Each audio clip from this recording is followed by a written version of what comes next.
welcome to the very first video of New Year, New You. Happy New Year to start off, and I thought I'd kickstart this little video series with how to organise your life, because if everything is kind of organised when you start the year, hopefully by the end of the year you won't have collapsed and have forgotten everything that you're supposed to be doing.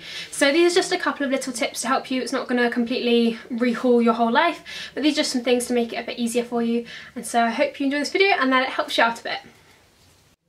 So one really easy thing you can do is just to write lists. I have lists all over my house, just kind of with what homework I need to do or what things I need to print off, that kind of thing. And then when stuff is done, you can give it a big tick and or cross it off, scribble it all out. That's like a good feeling when you get rid of something off your list. And it's just a really simple way. It doesn't cost you anything because you can just use bits of paper lying around. Or one thing I like to do is to use post-it notes. These are some pink heart ones, and you can just stick these up around and you won't miss them because they're brightly coloured. And then you can just take these down once you've completed everything that's on them.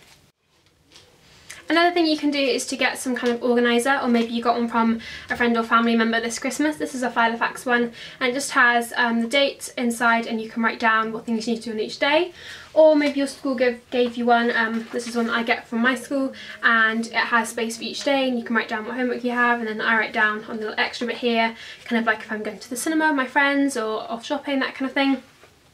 Or if you don't want to go out and buy a kind of organiser like that, you can just use paper again, and I have something like this, and it just has to do at the top, and I just write down day by day kind of each week, and you can jot down the same activities and things you need to do, and you can cross it off again. So kind of like a mix between a list and an organiser.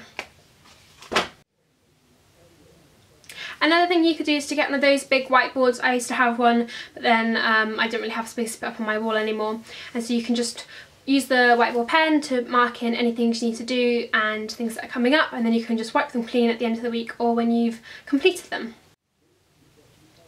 One last thing you can do on the organising front is to use your phone or kind of iPod or anything like that, and they pretty much all of them now have calendars on them, and you can program in on the days what kind of things you have to do. And also if you link it with your Facebook account or something like that, then it usually sends reminders to you or puts on that when people's birthdays are, or if you've confirmed to go to any events or parties like that as well. So that's a cool way to get technology to organise yourself if you can't do it all by yourself.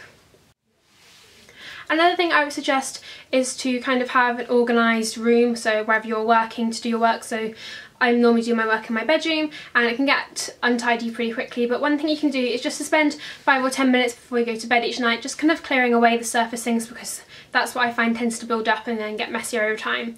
And if you keep everything neat and tidy each day, then you're more inclined probably to keep it that way as well. One other thing I would say is to prioritise. I know if you have a big long list of things to do, it can seem overwhelming, but get out your list or your organiser and just think about what things need to be done first, so what things maybe you need to do for the next day. And the other thing to think about is your own health as well as things you've got to do. There's no point in doing everything on the list but then being too ill to go to school or work the next day anyway. So if you've got a couple of things that can wait, then definitely get that extra night's sleep, extra hour's sleep rather than a whole night's sleep even, rather than doing those extra things.